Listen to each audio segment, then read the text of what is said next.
0805 031 550. Appelez-nous. Radio J. Radio J. Le 10-11. Lise Goodman. Radio J. Radio J. Cette semaine dans l'actualité juive. Radio J.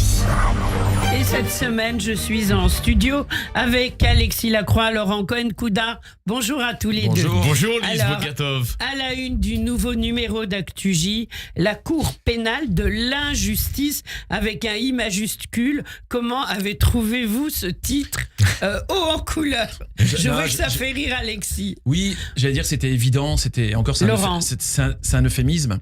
Oui. On peut nous targuer souvent de paranoïa, de victimisation, etc. Oui. Là, on est dans un délire monumental.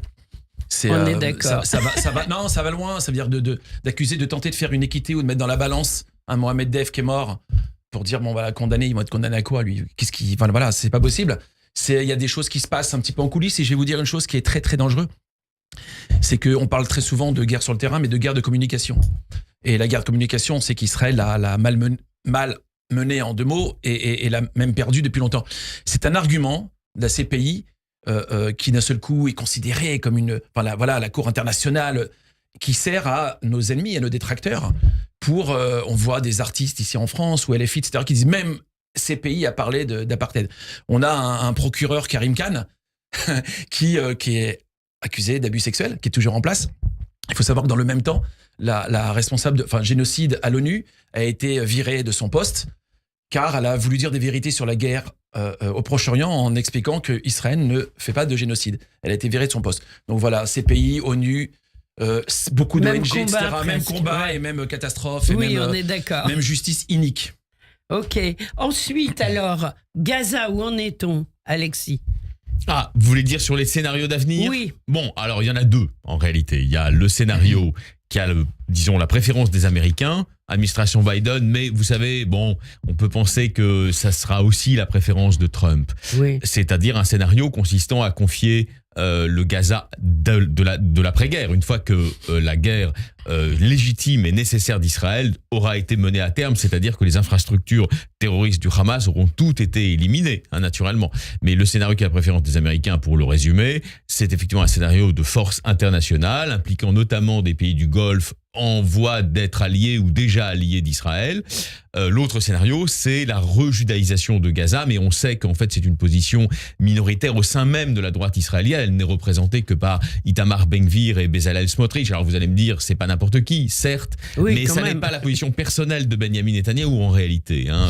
Donc voilà, c'est une situation évolutive, mais c'est une situation d'autant plus évolutive, après je laisse Laurent compléter, que nous avons un Donald Trump qui s'installe, et nous l'avions dit d'ailleurs, on a été les premiers à le dire en fait il y a déjà 2 mois, il y a eu une illusion de perspective. On a pensé que Donald Trump, c'était quelqu'un qui allait donner un blanc-seing à Benyamin Netanyahou sur tous les dossiers. Et il s'avère, et on le voit avec le cessez-le-feu d'avant-hier, qu'en réalité, Benyamin Netanyahou, qui est un fin animal politique, sent très bien qu'il doit aujourd'hui se rapprocher des États-Unis et faire des initiatives plus politiques et pas seulement militaires pour aller dans le sens d'une prise de discussion la plus favorable possible en termes de rapport de force pour lui au moment où Donald Trump va s'installer à la Maison-Blanche. Ce qui est important, c'est qu'on a fait un dossier complet sur Gaza. Voilà, c'est ça qui est important. On a fait un dossier complet où on parle de la corruption du Hamas, on parle de la stratégie de Sal, on parle également de la complicité des ONG. On a un entretien extraordinaire de Michel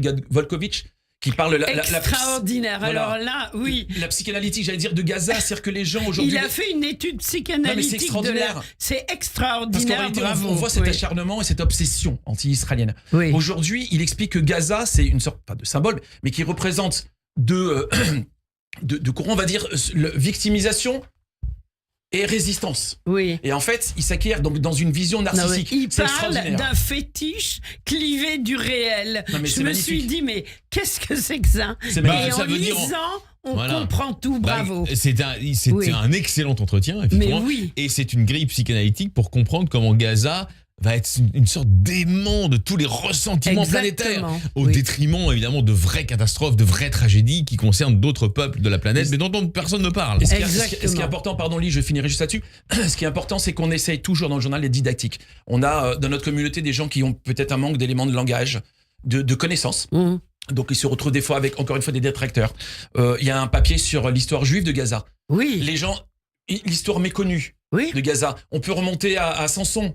C'est à Gaza, bien sûr. le roi Salomon, en Mais grande bien partie, sûr. c'était israélite. L'islam, ça arrive au 7e siècle. Mais Et vous dans toute savez, l'histoire, Laurent, les quand on les veut révoltes pas... de Rome et de Bar Korba. Enfin, voilà, Laurent, quand on ne veut pas savoir, on ne sait pas. il n'y a pas plus sourd Et que celui qui ne veut pas entendre. Voilà, résultat, heureusement, on a ActuJ. Alors, ActuJ, l'édito d'Alexis Lacroix, 1 minute, parce que malheureusement, on a très peu d'infos. Notre grand Boualem Sansal. Oui, il est vraisemblablement victime de mesures de rétorsion extrêmement perverses du régime algérien contre la France à la suite de plein de choses sur le plan diplomatique, on n'y revient pas. Mais quand j'ai écrit l'édito, nous avons bouclé, nous ne le savions pas encore. Oui. Hier, il y a eu une journée quand même où il a pu s'entretenir librement avec ses avocats algériens, travaillant donc avec son défenseur français qui est maître François Zimray, notre ami François Zimray.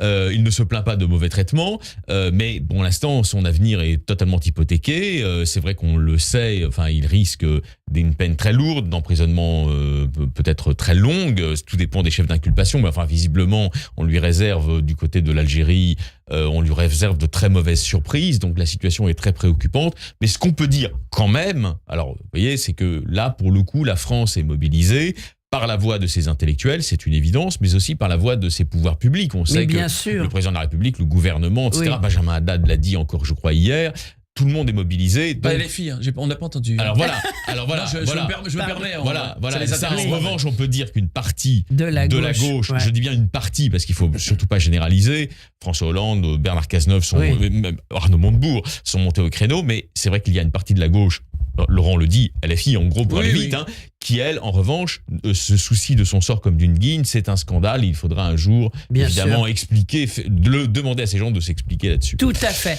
30 secondes, l'assassinat de Tzvik Hogan, quand Oui. même, On ce revient, rabbin... on revient dessus avec un portrait de Madame Fegalou-Beki. Oui, Et également pour expliquer un petit peu qu'il était un homme extraordinaire et en même temps voilà un papier sur la géopolitique parce que d'ailleurs l'Iran se cache derrière ça. L'Iran n'accepte pas qu'Israël ait des ententes, les accords d'Abraham avec des pays arabes, mais oui. essaie de détruire ça. Ce serait pour eux ils feraient des convulsions si Israël arrivait à une entente avec l'Arabie Saoudite par exemple. Là en l'occurrence c'était aux Émirats Arabes Unis. On a vu que les autorités émiraties ont arrêté les 3 d'origine Mais oui. ouzbek. Et donc voilà, c'est terrible que sur fond d'antisémitisme en fait on essaie de détruire les ententes dans cette région et voilà. avec Exactement. l'Iran en chef d'orchestre. Pour en savoir plus, on s'abonne. Actualitéjuive.com, c'est très important. On soutient un numéro vraiment tout en profondeur, en analyse, absolument passionnant. Merci Laurent Cohen-Couda. Merci beaucoup, Merci merci, Alexis Lise. Lacroix. Merci à la beaucoup. semaine Avec prochaine. plaisir. Au revoir. Au revoir. Radio J. Radio J. Le 10-11. Lise Gutmann. Radio J.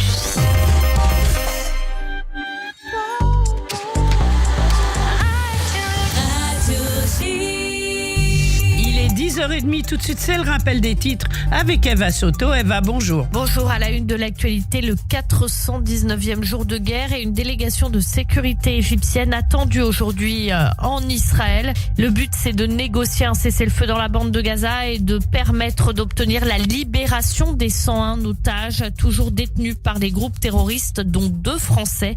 Hier, en fin de journée, des familles d'otages ont bloqué le bureau du Premier ministre Netanyahou à la Knesset en exigeant un accord après la trêve au Liban. Et justement, après ce cessez-le-feu, Tsahal a annoncé avoir déjoué une tentative du Hezbollah de développer des armes chimiques. L'arsenal était destiné à la force Radouane pour l'utiliser en cas d'intrusion en territoire israélien. Tsahal a aussi annoncé avoir attaqué mardi soir une usine de missiles sol-sol dans la région de Baalbek. Une opération au Liban qui a duré 4h30.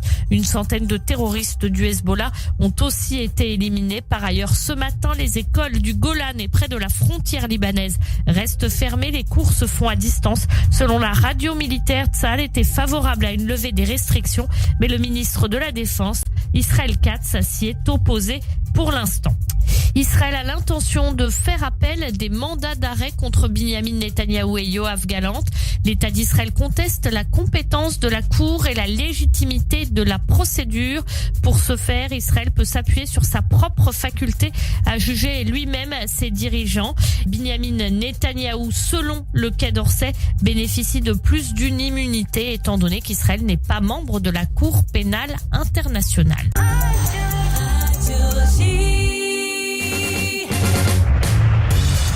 Radio J. Bonjour, c'est Annabelle Chaud. Je vous donne rendez-vous du lundi au jeudi de 15h à 16h20 avec un invité dans mon émission sur Radio J. Interview, confidence, jeux, défis. Vos artistes comme vous ne les avez jamais entendus, c'est dans le Annabelle Show, le